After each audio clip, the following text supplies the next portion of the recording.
Lucky Brezza, the Citybird SUV. Rajasthan Royals have won 2 out of 2. They enter Mumbai Indians' den. Mumbai looking for their first win of the season, and a lot of chatter around what to expect for Mumbai Indians' new captain as he returns to Wankhede Stadium. On Maruti Suzuki Arena presents ESPNcricinfo Timeout. We're in the company of Tom Moody, Mitchell McLennigan and Varun Aaron to set that one up. Tom, so much chatter revolves around what has already happened with Hardik Pandya, not just in terms of the tactics on the field, but more the surround sound. Now, as he comes back to Wankhede, what can he expect and how should he be preparing for it? Well, there's been a lot of chatter around Hardik over the last 2 months. So, he should be used to, a lot of the negative and positive side of, his return to Mumbai. Look, Mumbai's campaign hasn't got off to an ideal start, but they've been there and done that before. They've had poor starts and found themselves winning championships and playing finals.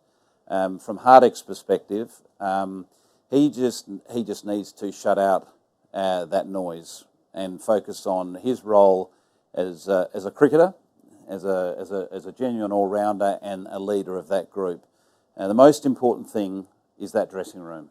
It's not what happens outside that dressing room. The most important thing is what happens in that dressing room and the support around the leadership of Hardik Pandya, particularly the senior player group, making sure they get their themselves back on the track. Yeah, I think from the post that we put up the other day of my reaction to the booing and with ESPNcricinfo on Twitter, a lot of the responses were, geez, he should be used to football fans do it all the time. What's the problem? And like, you shouldn't have done that, shouldn't have changed that, or gone and switched sides and all that kind of stuff. So well, I guess from that, what we can say is that it's not going to stop. So the only way for it to stop, particularly at your home ground, is that Hardik Pandya is going to have a really good performance. And until he starts putting performances on the board in front of his home ground, I don't think that's going to stop even at home, which is unfortunate. I don't think we all probably agree it's not what we want to see in the game. And a lot of people have been vocal about it. But, yeah, he's only going to get his way out of this hole by personal performances. I think it's team, not so much personal. I think Mumbai starts winning, and that will silence people. Yeah, because if Mumbai lose one at home after last game, they're just gonna dig themselves a deep hole to come out of, because it's gonna get tough.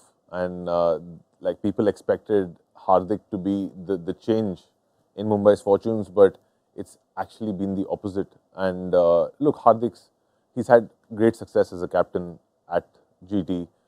He is an unbelievable player. It's just a matter of one game where he gets into a rhythm, batting and bowling wise. But I really feel that he's gone away from what has been working for him in the last 2 years, which is batting at number 4 for GT, moving the ball up front, and he's gone really down the order. I wonder why. It might be like a tactical thing for the team, but I would love to see Hardik back up there, especially when Surya is missing, So, yeah, it's a bit strange that he's batting really low down the order. I would love to see Hardik bat up and also try and move the ball and not bowl that short. I think that comes down to the fact that Surya will come back and he'll slot into 3 or 4. And then remember when Hardik was at Mumbai Indians, when they were so successful, it was Pollard. Pollard was at 5 or 6, and then Hardik came after him. And what I think that probably looks like from the outside they're trying to recreate is that Pollard-Hardik combination with Tim David and Hardik. So I think that's maybe what they're trying to do. You're right, if it's not successful and Surya's out for an extended period of time, they may need to think about putting back up to that familiar position that he's batted in the last couple of years. Yeah, but that's really given him success. He's gotten back to the Indian team in a big way. He won one title, came runners-up. So why would you want to change that? Like, if as a captain you're going from a successful 2-year outing into and taking over Mumbai Indians again, he would want to bring some sort of GT template back to MI instead of just trying to recreate past glory. You don't have a Pollard anymore. I think 5 trophies over 1 would probably dictate that Mumbai's probably got a good blueprint already. Yeah, 100%. But you have a blueprint, but you don't have Pollard, you don't have Malinga, so your big guns are missing from that. It's a unique case, this one. Tom? You want to settle the debate? Yeah. No.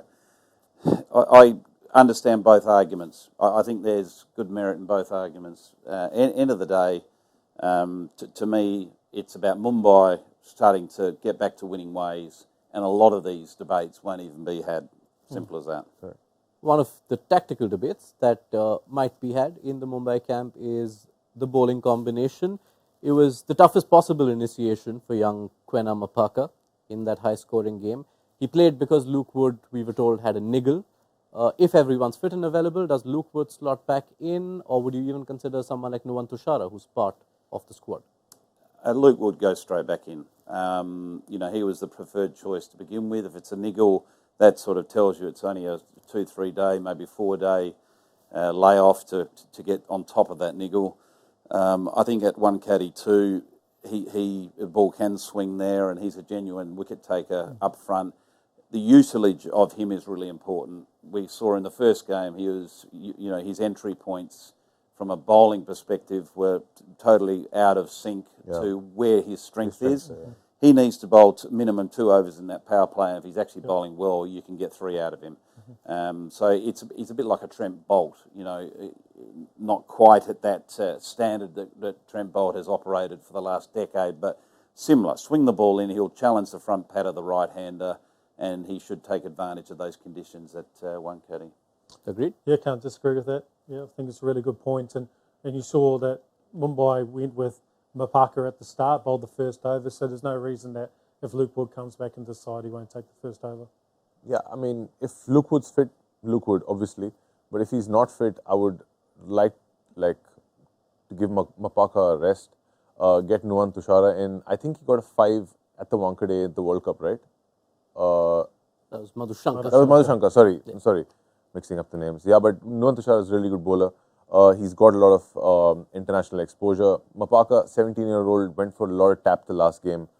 He might just need some time to decompress and come back later in the tournament. Right. Let's shift our attention to Rajasthan Royals now.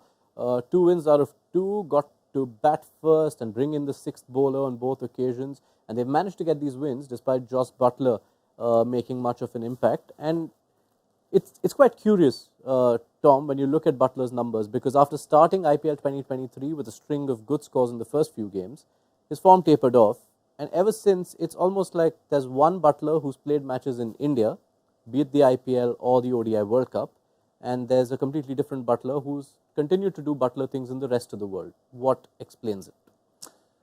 I'd like to sort of take the lens out a bit broader and look at Buttler over the past year and a half with the responsibility of being England captain, white ball captain.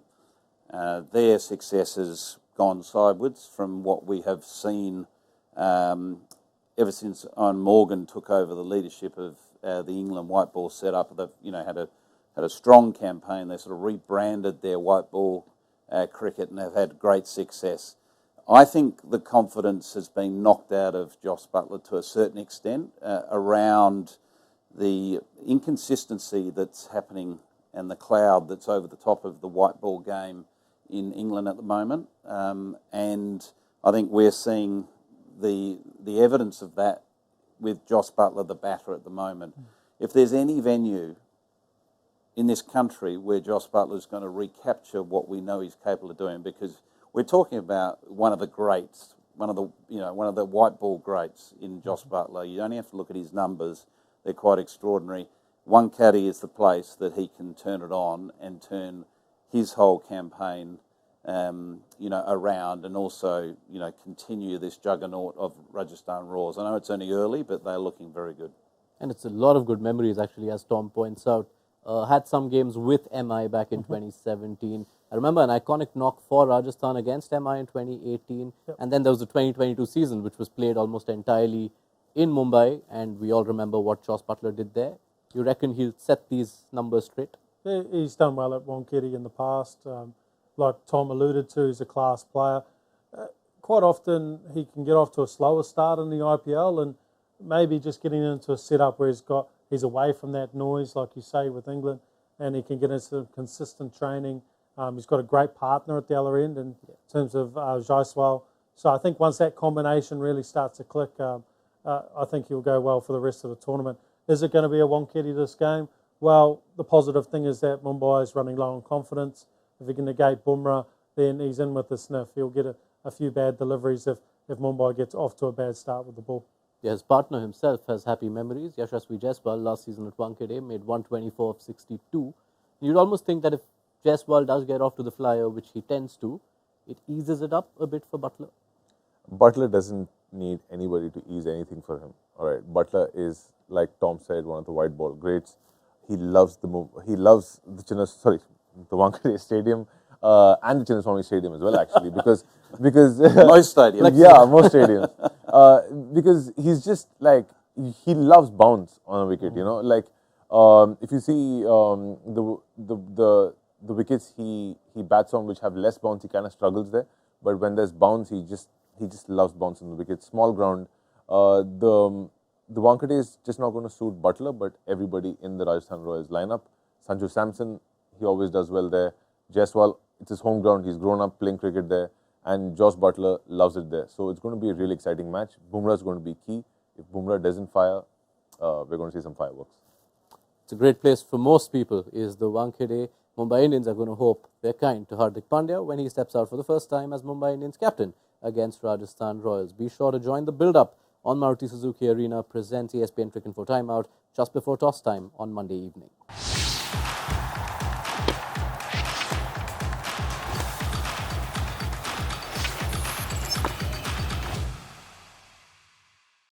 All new hot and techy Brezza, the Citybird SUV.